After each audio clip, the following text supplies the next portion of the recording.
سورہ طٰہٰ آیت نمبر 59 کے اندر یہاں پر ایک لفظ ہے، اس کو یہاں پر کیسے ریڈ کریں گے، اور آیت جہاں پر ختم ہو رہی ہے یہاں پر یا لکھا ہوا ہے اور اس سے پہلے 2 زبر ہیں، تو یہاں پر سٹاپ کیسے کریں گے آج اس ویڈیو میں جاننے کی کوشش کرتے ہیں۔ دل سے دعا ہے اللہ تعالیٰ آپ کی طرف بڑھنے والے ہر شر کو خیر میں بدل دے۔ واو زبر وا، حمزہ یا زبر آئیں و آئیں۔ اب یہاں پر کیا رول ہے، جزم والا حرف ہے اور آگے تشدید والا حرف ہے، تشدید والے حرف کو ہم نے پڑھنا ہے، جزم والا حرف نہیں پڑھنا، لیکن ہم نے یہاں پر غنہ کرنا ہے۔ تو یہاں پر جو رول ہے، اکثر ہمارے دوست پریشان ہوتے ہیں کہ ہم نے جب جزم والا حرف پڑھنا ہی نہیں ہے تو پھر جب یا کے ساتھ ملانا ہے تو یہ تو بنے گا آئی، تو نون کی آواز نہیں آنی چاہیے، لیکن یہاں پر نون کی آواز آئے گی کیونکہ یہاں پر ہو رہا ہے ادغام یرملون والا قاعدہ اپلائی۔ سمپل الفاظ میں بتانے کی کوشش کرتا ہوں، ادغام کہتے ہیں ملانے کو۔ اب یہاں پر یرملون یہ 6 حروف کا مجموعہ ہے، تو ان میں سے 2 الگ ہو جاتے ہیں اور 4 الگ ہوتے ہیں۔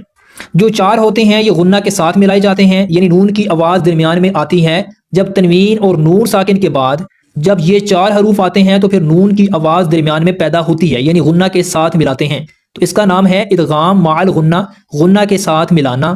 اب یہاں پر کیا ہے، نون ساکن اور آگے ان 4 حروف میں سے یا ہے، تو اس لیے نون کی آواز یہاں پر آئے گی، تو یہاں پر کیا رول ہے، ادغام مع الغنہ والا رول اپلائی ہوگا۔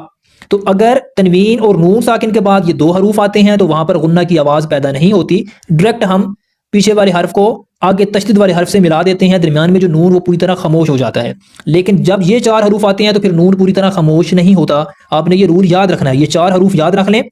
ادغام کہتے ہیں ملانا مع الغنہ، غنہ کے ساتھ، تو آپ اردو میں یاد رکھ لیں، بے شک یہ 4 حروف جب آئیں گے تو تنوین اور نون ساکن کو غنہ کے ساتھ ملا کر پڑھیں گے۔ تو یہاں پر ہم پڑھیں گے وَأَيْ، تو ناک میں تھوڑی دیر آواز روکنے کو غنہ کہتے ہیں، تو یہاں پر کیا ہوگا، غنہ کے ساتھ ہم نے ملایا۔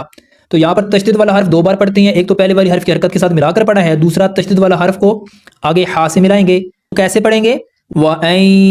يُحْشَرَ النَّاسُ۔ اب را کو ہم نے نون سے ملانا ہے تو یہاں پر بھی غنہ ہوگا، نون اور میم کے اوپر جب بھی تشدید آئے تو وہاں پر ہم نے غنہ کرنا ہے۔ تو آپ سمجھ لیتے ہیں یہاں پر ہم سانس کیسے توڑیں گے۔ یہاں پر یہ جو یا ہے یہ پوری طرح سائلنٹ ہے، نہیں پڑھا جائے گا کیونکہ اس کے اوپر کوئی حرکت نہیں ہے، تو یہ جو ہا ہے اس کے اوپر ہم نے سانس توڑنا ہے۔ تو 2 زبر کے اوپر جب ہم وقف کرتے ہیں تو ایک زبر کو تھوڑا سا کھینچ کر پڑھتے ہیں، ضحیٰ ایسے پڑھیں گے، وَأَن يُحْشَرَ النَّاسُ ضُحًى۔